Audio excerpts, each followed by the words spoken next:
Hi, you are watching Satya Smart Life. Please subscribe.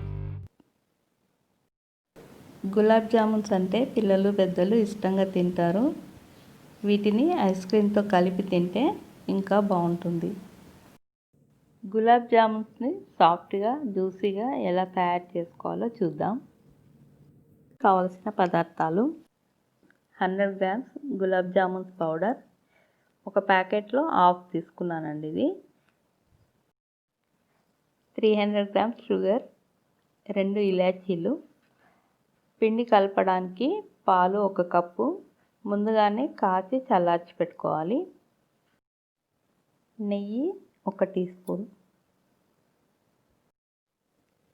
ఒక bowl తీసుకొని దాంట్లో గులాబ్ జామున్ పొడి వేసుకొని నెయ్యి వేసి పొడిగా ఒకసారి కలుపుకోవాలి.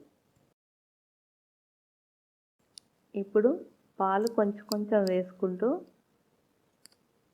చపాతీ పిండి కంటే కూడా కొంచెం మెత్తగా కలుపుకోవాలి.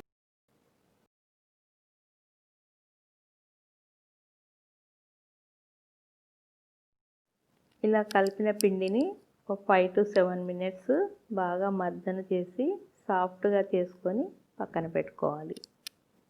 ఇప్పుడు షుగర్ సిరప్ తయారు చేసుకుందాం. దీనికి ఒక గిన్నె తీసుకొని షుగర్ వేసుకొని ఇలాచీ పొడి వేసి షుగర్ 300 గ్రామ్స్ 1 గ్లాస్ అయింది. ఇదే గ్లాస్ తోటి 2 గ్లాస్ వాటర్ వేసుకోవాలి. వాటర్ వేసి దీన్ని బాయిల్ చేసుకోవాలి. ఫస్ట్ హై ఫ్లేమ్లో పెట్టి బాయిల్ అవుతున్నప్పుడు మీడియం ఫ్లేమ్లో పెట్టుకొని బాయిల్ చేస్తుండాలి. దీనికి తీగ పాకం అవసరం లేదు. ఇలా మీడియం ఫ్లేమ్లో 8 to 10 మినిట్స్ బాయిల్ చేసుకుంటే సరిపోతుంది. ఇప్పుడు ఈ సిరప్ పక్కన పెట్టుకుందాం. డీప్ ఫ్రై చేసుకోవడానికి స్టవ్ మీద ప్యాన్ పెట్టి 1 టేబుల్ స్పూన్ నెయ్యి వేసుకొని మిగతా ఆయిల్ వేసుకోవాలి. ఆయిల్ వేడెక్కే లోపల గులాబ్ జామున్ పిండిని తీసుకొని ఒకసారి సాఫ్ట్గా కలిపి చిన్న బాల్స్ లాగా తయారు చేసుకోవాలి.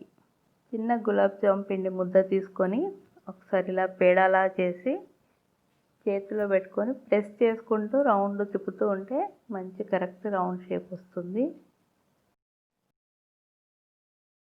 ఇలా తయారు చేసుకున్న గులాబ్ జామున్స్ని ఆయిల్లో వేసి డీప్ ఫ్రై చేసుకోవాలి.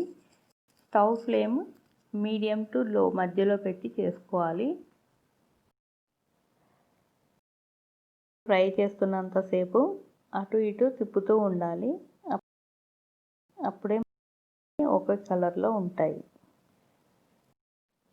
ఇలా ఫ్రై చేసుకున్న గులాబ్ జామున్స్ని షుగర్ సిరప్లో వేసుకోవాలి.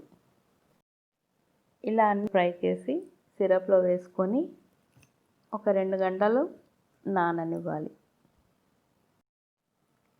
Soft and juicy gulab jamuns ready అయినాయి.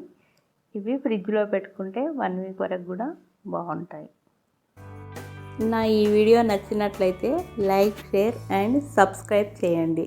Thanks for watching.